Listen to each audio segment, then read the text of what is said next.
नमस्कार, आप देख रहे हैं चैनल न्यूज। मैं नैन्सी बजाज। देखते हैं सुबह की 10 ताजा खबरें।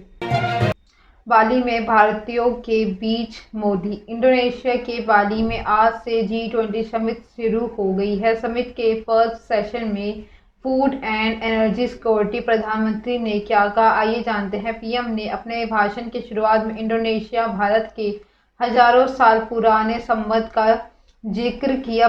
मोदी ने कहा है कि इंडोनेशिया और बाली आने के बाद और बाद हर हिंदुस्तानी को एक अलग एहसास होता है। मैं भी वही वाइब्रेशन फील कर रहा हूँ। हमारा यहाँ से हजारों साल पुराना रिश्ता रहा है। हम हजारों साल से हम इस परंपरा को निभा रहे हैं। हम बाली में हैं और यहाँ से 1500 किलोमीटर दूर कटक में बाली यात्रा चल रही है। हम लोग अक्सर बातचीत में कहते हैं कि इट्स ए स्मॉल वर्ल्ड। समंदर की लहरों में दोनों देशों के नातों को जीवंत बना रहा है। भारत यहाँ से विकास में सहयात्री बने हुए हैं।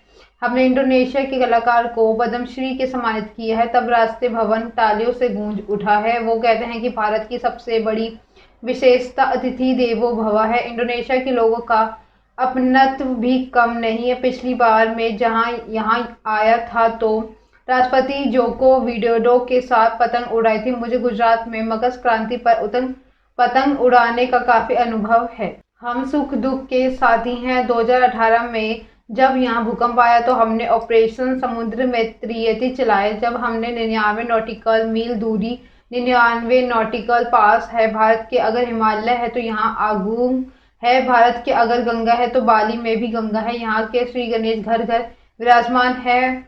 अनगिनत बातें हमें जोड़े रखती हैं। यहाँ का जन जन महाभारत के साथ बड़ा होता है। साइकिल चोरों से परेशान है अमेरिका का शहर। कनाडा की सीमा के पास 45,000 से आबादी वाला अमेरिका का एक शहर साइकिल चोरों से परेशान है। पिछले कुछ महीनों से साइकिल चोरी की घटनाएं यहाँ रोज की बात है। घरों में, गैराज, बाजार, हर कहीं साइकिल भी चोरी हो रही है। कई साइकिल तो 6-6 बार तक चोरी हुई हैं। जो यूनिवर्सिटी के वर्माउंट में अपने छात्रों को साइकिल की चोरी से सावधान रहने का कहा है। विश्वविद्यालय के छात्रों की जून से अब तक 220 साइकिल चोरी हो गई, जिनकी कीमत करीब 2.5 करोड़ रुपए है। चोर को पकड़ने के लिए शहर के लोगों ने अपनी साइकिलों में GPS ट्रैकर लगवा लिया है। घरों में CCTV कैमरे। साइकिल चोरी की वारदातें इतनी ज्यादा है कि पुलिस वाले भी तंग आ चुके हैं, जो अपना ट्रांसफर दूसरे विभागों में करवा रहे हैं। कुछ ने तो नौकरी ही छोड़ दी, तो दूसरे विभागों से पुलिसकर्मी यहाँ आने की तैयारी ही नहीं है। जब पुलिस साइकिल चोरी की घटनाएं का खुलासा नहीं कर सकी तो शहर के लोगों ने अपने सर पर चोरों को पकड़ने और साइकिल बरामद करने के लिए फेसबुक ग्रुप बना लिया है।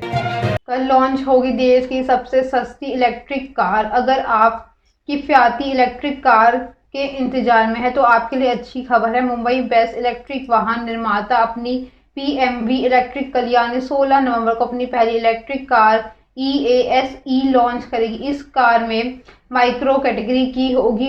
मीडिया रिपोर्ट्स के अनुसार इस इलेक्ट्रिक कार की कीमत 4 लाख रुपए के आसपास हो सकती है। अगर ऐसा होता है तो ये देश की सबसे सस्ती इलेक्ट्रिक कार होगी। इस कार में 10 किलोमीटर प्रति घंटे क्षमता का लिथियम फॉस्फेट बैटरी का इस्तेमाल किया है, तो जो कि तकरीबन 20 HP की पावर जनरेट करने में सक्षम है। इस कार की बैटरी को फुल चार्ज होने में तकरीबन 4 घंटे का समय लगेगा और ये कार सिंगल चार्ज में 160 किलोमीटर तक की ड्राइविंग रेंज देगी। इस कार की regen rating, braking, remote parking assist, OTA updates, smartphone connectivity जैसे फीचर्स मिलते हैं। इस कार को आप स्मार्टफोन से कनेक्ट करके रिमोट के जरिए कार के air condition, AC, horn, window और लाइट्स को भी कंट्रोल कर सकेंगे।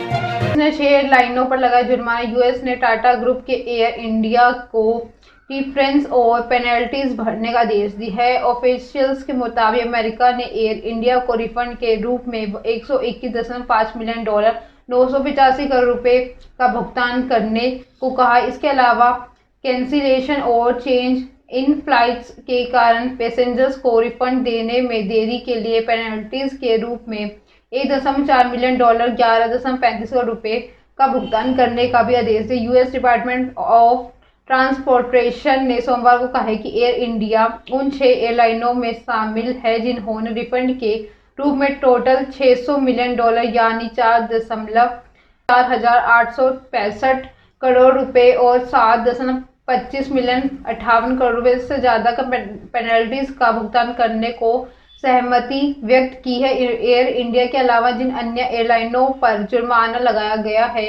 उसमें फ्रंटियर, पीटीएपी, पुर्तगाल एरो, मैक्सिको EIAI, एवियानका शामिल। ऑफिशियल्स ने कहा है कि अगर एयर इंडिया की refund on request policy department of transportation की पॉलिसी के विपरीत है, जो एयर कैरियर को कैंसिलेशन और चेंज इन फ्लाइट्स के मामले में कानूनी रूप से टिकट का पैसा वापस करने के लिए बाध्य करती है, तो इन मामलों में एयर इंडिया रिफंड और पेनल्टीज का भुगतान करना होगा। सहमत हुई है वे टाटा ग्रुप द्वारा नेशनल कैरियर का अधिग्रहण करने के पहले के हैं। एमपी में आज से आदिवासी और पावरफुल राष्ट्रपति बनने के बाद द्रौपदी मुर्मू पहली बार मध्य प्रदेश के दौरे पर है। मंगलवार को वे बिरसा मुंडा जयंती के अवसर पर शहडोल में आयोजित जनजातीय गौरव दिवस समारोह के बतौर मुख्य अतिथि शामिल होंगी। मुख्य कार्यक्रम लालपुर हवाई पट्टी पर होगा। कार्यक्रम के राष्ट्रपति द्रौपदी मुर्मू ऐसा एक्ट पंचायत अनुसूचित क्षेत्रों पर विस्तार लागू करेंगी। इसकी मदद से अनुसूचित क्षेत्रों की ग्राम सभाओं को अधिकार देकर आदिवासियों को पावरफुल किया जाएगा। ऐसा एक्ट क्या है, इसे जानने से पहले राष्ट्रपति का कार्यक्रम जान लेते। कार्यक्रम स्थल पर 4.5 लाख वर्ग फीट का विशाल टेंट बनाया गया है। कार्यक्रम में 1 लाख से ज्यादा लोगों की पहुंचने की संभावना है। प्रदेश के अन्य जिलों में कार्यक्रम स्थल पहुंचने के लिए 2500 बसों की व्यवस्था की गई है। लोगों के लिए 8 बड़े डोम पंडाल भी बनाए गए हैं। कार्यक्रम को लाइव टेलीकास्ट किया जाएगा। इस दौरान 2500 जवान तैनात रहेंगे। इसमें बम स्क्वाड, एसपीजी और अन्य जिलों से आया हुआ पुलिस बल शामिल होगा। पार्किंग के लिए 10 स्थानों को सुरक्षित किया गया है। हरियाणा कांग्रेस नेताओं को हाईकमान की फटकार। आदमपुर उपचुनाव की हार के बाद हरियाणा कांग्रेस में मचे घमासान से हाईकमान नाराज हो गया। सूत्रों के मुताबिक कांग्रेस हाईकमान से इसको लेकर नेताओं को फटकार लगी, जिसके बाद हरियाणा कांग्रेस के अध्यक्ष उदय भान के भी बोल और तेवर बदल गए हैं। कल तक विधायक किरण चौधरी की हैसियत पूछने वाले उदय भान ने अब तक की उनके बयान को गलत तरीके से पेश किए है। भूपेंद्र हुड्डा ग्रुप के उदय भान ने कहा है कि उन्होंने किरण चौधरी से सियासी कट से हैसियत नहीं की थी, बल्कि उनका कहना था कि किस कैपेसिटी से उन्हें बुलाते हैं। वहीं इस विवाद पर खुलकर बोल रही किरण चौधरी ने भी अब चुप्पी साध ली है। सूत्रों के मुताबिक मल्लिकार्जुन खड़गे के राष्ट्रीय अध्यक्ष बनते ही कांग्रेस हाईकमान ने नेताओं पर नकेल कसनी शुरू कर दी है। केंद्रीय नेताओं ने हरियाणा के नेताओं को एक दूसरे के खिलाफ बयानबाजी को लेकर फटकार लगाई। उदय भान को इस मामले में दिल्ली की तलब किया गया है, जिसको लेकर सीनियर नेताओं के प्रति बोल को लेकर केंद्र नेतृत्व की कड़ी नाराजगी जताई है। वहीं किरण चौधरी को भी सार्वजनिक मंच पर बयानबाजी से मना किया गया है।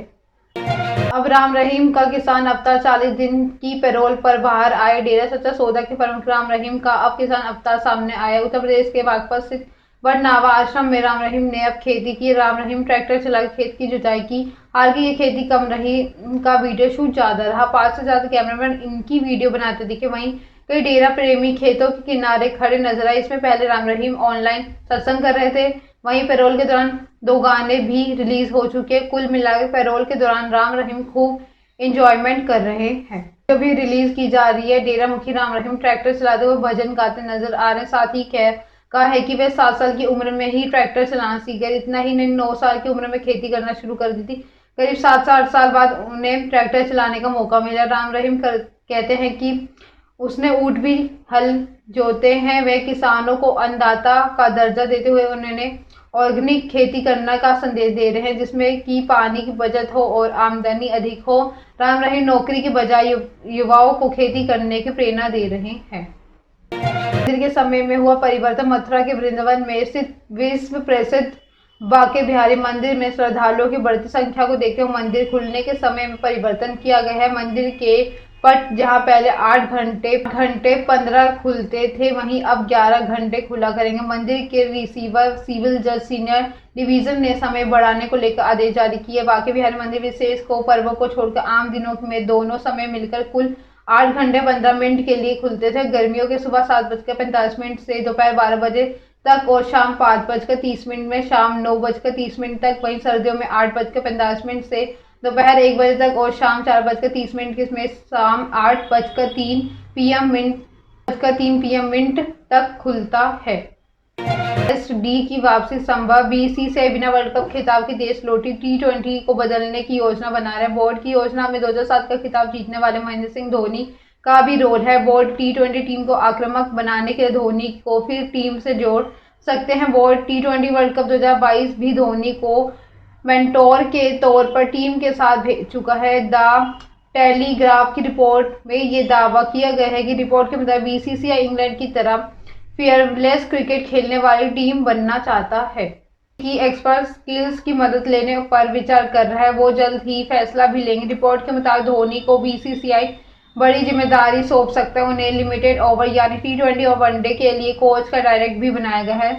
टीम इंडिया ने 1943 में कपिल देव की कप्तानी में पहली बार वनडे वर्ल्ड कप जीता था, जिसके बाद धोनी की कप्तानी में 2011 में ये खिताब हमारे देश के पास आया था। इसके अलावा पहला T20 वर्ल्ड कप भी धोनी के कप्तानी में जीता गया था। 2020 को वनडे T20 में संन्यास ले लिया और उन्होंने 30 सितंबर 2014 को ऑस्ट्रेलिया में आखिरी टेस्ट खेलकर इस फॉर्मेट से भी संन्यास का ऐलान किया था। जैकलिन को bail money laundering case, Bollywood actress Jacqueline Fernandez को जमानत दे दी गई है। कोर्ट ने उनसे 2 लाख रुपए मुचलका और 2 लाख रुपए की जमानत देने को कहा। ईडी ने जमानत का विरोध करते हुए उनको देश छोड़कर भागने की आशंका जताई। जैकलिन ने ईडी पर परेशान करने का आरोप लगा है। इस केस में 11 नवंबर को दिल्ली के पटियाला हाउस कोर्ट में सुनवाई हुई है। इसके लिए सिलसिले में जैकलिन लगातार दिल्ली कोर्ट पहुंच रही थी। वे लगातार कोर्ट में सुनवाई के लिए वकील के कपड़ों में आ रही थी। कोर्ट में कहा था कि इस मामले में जांच एजेंसी के मैंने पूरा सहयोग किया, मैंने खुद इस मामले में सरेंडर किया। ईडी ने कहा है कि जैकलिन के खिलाफ उनके पास पर्याप्त सबूत नहीं है, इसलिए उन्हें नियमित जमानत दे दी है। इस पर कोर्ट ने ईडी से पूछा है कि अगर सबूत है तो आपने जैकलिन को अब तक अरेस्ट क्यों नहीं किया। सुबह की 10 ताज़ा खबरें ऐसी अपडेट्स के लिए बने रहे हमारे साथ। हमारे चैनल को लाइक करें, कमेंट करें एंड सब्सक्राइब करना ना भूलें। धन्यवाद।